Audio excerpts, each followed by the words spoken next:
Well, good afternoon and happy holidays. It is my absolute pleasure to spend time this afternoon with Dr. Kirk Slagel. Dr. Slagel is a professional educator and trainer with a career spanning 40 years. He does work with first graders all the way through to seniors, sharing games, knowledge, and wisdom with the goal of keeping them self directed. Dr. Kirk's goal is not to inspire people, but to help them to inspire themselves. So, Dr. Kirk, what was the inspiration for this fine book that we're going to talk about, The Six-Sided Circle? Well, it came from several aspects. One of just working with people and over the years and just noticing some common patterns. And then the other thing was I was going through a challenging phase in my life and I kind of needed a way to redirect myself. And so it's kind of like, we talk about these things we're going to do in our life and then are we actually going to do them? And so it was a bit of a guidebook process and thinking, how do I change what I'm doing and redirect myself if I'm having any negative thoughts or non-beneficial thoughts? What can I do to make something different in my life? And it was a process of kind of taking what I'm currently doing and putting it down on paper. So tell us a little bit more about how you came upon this idea and the character of Klaus for the book, who I found to be really an intriguing character. Well, the process, it was kind of unique in a sense. I never really came up with some character development like a classic author might sit down and describe somebody this way or that way. It just kind of came to me that I'm looking at sort of the out of touch. You might have been aware of some high tech, high touch things that were going on in past decades where people that tend to get into high tech areas tend to be away from high touch, and people that are into high touch areas tend to be away from high tech, and not necessarily tech per se, but just more in that you get into more of emotion based things and you're not doing the same kind of physicality connection that you have. Or if you're really into, a real thinking mode of something, you're not connected to everything that you're feeling. And so part of it was Klaus. It was somebody that was in a position where he was doing a lot of high tech, didn't really spend much time doing anything else in his life, and really needed to just open up and become more experienced to his own self, like find out who he was and what he wanted to do in life. But that's kind of where the premise came from for developing Klaus. And then the idea of the book came about of just being able to, I kept noticing these patterns, as I mentioned earlier, and the way that it came up with the six-sided circle was that there were these six principles that kind of came up. And six principles to me, and I was like, oh, it kind of came around to six principles. I couldn't come up with seven. There wasn't an eighth. It just like kept coming back to these six basic things that you could do. And I like simplicity. I like to take things down to their narrowest foundational principle. And from that standpoint, I could see that these principles were real common to every person. And they were basically kind of three internal principles and three external principles. And then putting them together made a circle, but they were each individual of themselves. And so that's where the sides came up of the six-sided circle. Yeah, and which I found to be very interesting in that whole concept as far as the six-sided circle. If you could share a little bit about self-direction, because for most of us, that is a bit of a challenge in terms of the disciplines that are involved, the areas of focus that are involved in direction. We're very easily people that are able to get off of path and lose focus, especially in the challenging times that we're in. So if you could speak to self-direction and how you've been able to articulate that in the book, that would be very extremely helpful. Okay, sure. So the concept of self-direction, part of it came from, I've been involved in the outdoor profession for many, many years. I started my whole career in the outdoor profession, working as an outdoor skill instructor and an outdoor leader of trips. The basic premise of outdoor education or outdoor situations is being able to be comfortable and confident in what you're doing. I mean, that's a critical essence of everything. You may be out there with 10 or 12 other people, but you have to be self-reliant on some level on an individual basis. So part of it grew from that aspect of just being comfortable and confident myself. And years ago, I realized in many different instances, if I didn't know something, I wanted to learn it. I wanted to know what it was. And so besides just asking questions, hey, how do you do this? I wanted to find out how to do it. So instead of the old, the adage of teach a person to fish or catch fish for them, I want to learn how to catch fish. I also want to learn how to show other people how to do it. So that was the idea of the self-direction came from learning about how to take care of things. However, I think as I grew more into different professions, work with more people, and then for sure, as I went to medical school, really connecting with the intuitive heart space of everything that was around us. When you're working in the outdoors, for example, you have to be sensorially aware. You can't just look around or listen around. You have to pay attention to how you're feeling. And that feeling becomes an inherent ability or skill or whatever it is that you're doing, because you're constantly interacting with situations and people, and you have to pay attention to your environment on a completely different level. You learn to sense what's around you. And that sense can pay off many times from a safety aspect or even just general care for people. Like something feels off. Well, let's go check out what it could be. So the self-direction part evolved from these kind of principles that we can follow to, are you following them from your heart? Are you following from an internal place and being connected to your own self? And that was the critical part, is listening to your heart space, listening to your intuition, and then finding practical everyday ways of doing it. I wanted to get away from this whole concept of like a woo-woo therapy. And I don't mean that in a detrimental way, but you can get so etheric or existential that you lose touch with everyday life. And so I wanted to have this connected to, hey, I'm getting ready to go to the grocery store. How do I feel? Is it a good time to go? And I sense in my heart, kind of feel my intuition going, yeah, feels like it'll be a safe trip today. I can run to the grocery store. For sure, for sure. What are your hopes in terms of how this book might change the lives of those that read the book? Well, like anything, I think any author hopes to inspire their readers. They want to give some kind of message that will give that person, whoever's on the other end reading this, something that they can take away with. And my hope in this, I wrote this in a couple ways. I really debated when I first wrote the book. As you read it, I'm sure it's a story. I made a metaphorical story to enable these kind of characters to start working with the principles or illustrating the principles of the six-sided circle. And I've done a lot of teaching over the 40 years. I've been doing various things, and metaphors always seem to carry an ability to have a personalized message. If you tell someone, whatever, hey, grow up and be strong, you're going to be a good person, good for them. But a metaphorical story of a small seed planted in the ground, growing strong roots, and then developing into a strong plant and holding itself still amid strong winds and things like that, gives you a whole different presence of that strength that you can develop over the years. So the idea of the message of the book was to be able to have people read a story, glean from that story what could be beneficial for them, and then to take those different pieces that they've gotten from the book and then hopefully change their life from that. Is the book based on any real life situations? It is actually. Many of the situations, the different descriptions of the mountain scenes or the hesitancy of doing things. I mean, I'm an former outdoor guide. I've done a bunch of outdoor things. I've been in scary situations. Nonetheless, Klaus starts off, he's a computer programmer and never done anything outside, and his buddy's encouraging him to get out and do something new. I mean, how many of us have never done something new?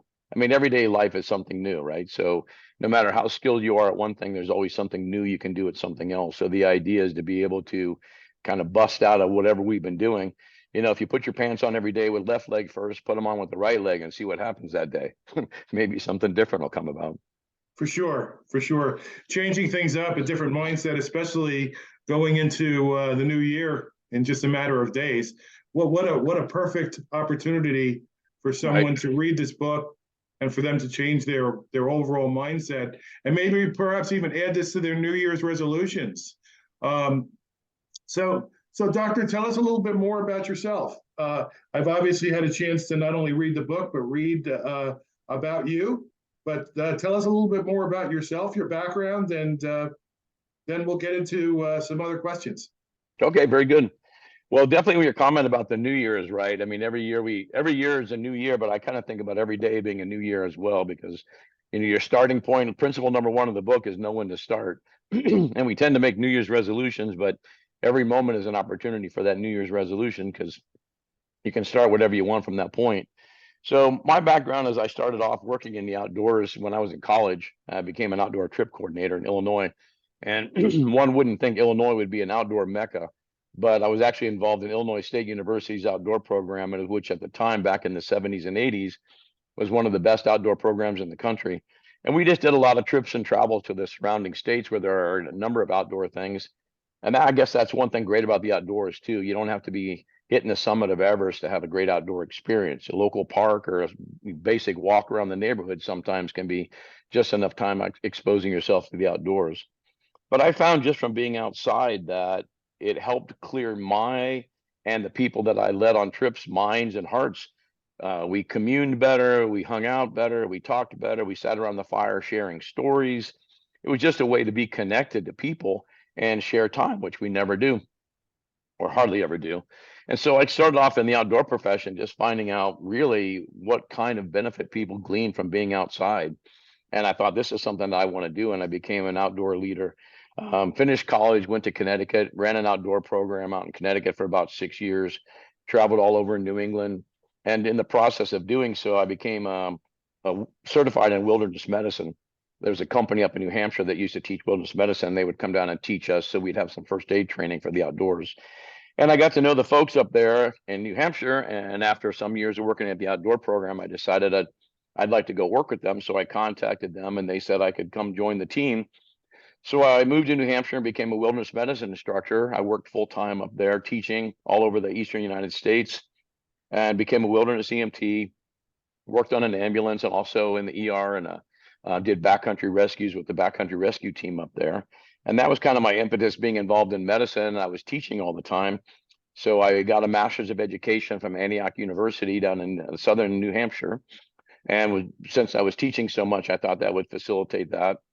Picked up a few advanced EMT training and skills and certifications. And you also in that profession tend to collect what we called hero badges. You know, you become certified in practically every kind of emergency medicine thing that you can come across at that level. So I had quite a wallet full of hero cards at that point. And then I decided to go to medical school. So I moved to Arizona and went to one of the 4 accredited naturopathic medical schools and became very involved in politics in the school and very involved in the profession and served for a couple of years as our state student representative, which is a voting board member on our state association. And I worked with that quite a bit for those couple of years. And then upon graduation, I was able to create a job with a company called Pleomorphic Products, kind of a strange name.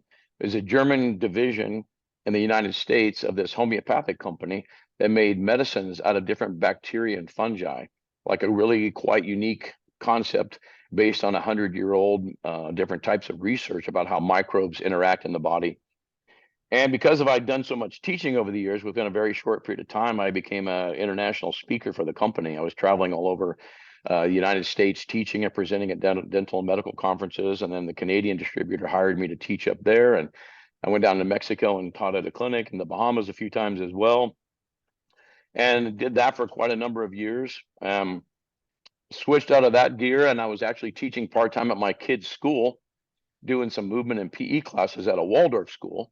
And strangely enough, the anthroposophical medicine that was associated with on some level with some of the European biological medicine that I'd worked with the European and German doctors, that was affiliated with Waldorf education. So I ended up teaching and working at the Waldorf school for about 9 years as well. And my claim to fame is I helped turn a little fledgling, non-existent bunch of kids in an ultimate Frisbee group. I started an ultimate Frisbee team, and we were completely defeated every year. We won 50% the second year and went undefeated our third year and won the conference and state championship. One of the greatest moments of my life, I'd have to say, of watching those kids just turn themselves into a team that just were just astronomically crazily awesome on the field that day when they won that state championship. Still brings a smile to my face. So yeah, I wish I could speak of those kinds of accolades. I've coached both of my sons since they were very young, and we're gonna have a last hurrah for my eldest son who's graduating high school this June. Final basketball league, in-town league coming up in January, and we'll see if we can bring home a championship in that. But I could certainly appreciate. I don't have those kind of achievements to share over my coaching career, but listen, being part of it and just doing it was gratifying enough. Winning some along the way, that certainly added a lot to it, and those memories stay with you forever. So that part of it. Oh, forever. Yep. Nothing can compare to that. Who are some of the authors that have inspired you to write this book and in general? Well, that's a very interesting comment. You can see in my background, I've had quite a library. I've had over 1,200 different books from all kinds of different disciplines, and I think early on I started reading things years ago. I mean, I developing kind of a strong spiritual connection with certain things. I read some of Joel Goldsmith's book, which most people probably have never heard of. Certainly, there's another character named Og Mandino. He's got quite an interesting little line of books that he had written as well. I read a lot of different information. Miguel Ruiz, of course, with the Four Agreements. Carolyn Miss. I actually had an opportunity to talk to Carolyn Miss years ago when I was getting into some different kinds of energy medicine. There's so many different folks I've come across. As far as inspirational, was almost like learning in the moment. So part of what I was going through, tended to be drawn towards books that helped me become aware of that. I've read a number of Native American books and books about business and authors, Stephen Covey for sure, and different principles that he'd come up with. One of his books in particular, The Principle-Centered Leadership, was one of the books that helped me get through my master's thesis. I was kind of stuck one day and found his book and read it, and that kind of helped me get unstuck. So that was very instrumental. There's just been so many different authors. It's really hard to narrow down some of the people that have, really guided what I've been doing. It's like most of life, as we tend to make a comment today based on years of experience of interaction. So I've been fortunate enough. I would have to say Wayne Dyer probably was at the top of my list on some level. When I was 16, I was off on my own and I read Wayne Dyer's book, Your Erroneous Zones. And that's when I actually consciously started changing my life, is when I was 16 years old. And I had the great opportunity to meet him at a conference. And I found out he was a keynote speaker. And I was working with that company that I used to be the medical director for, and decided to go see if I could catch his speech. And by the time I went in there, the auditorium was letting out, and I was like really disappointed. I thought I was going to miss the whole thing.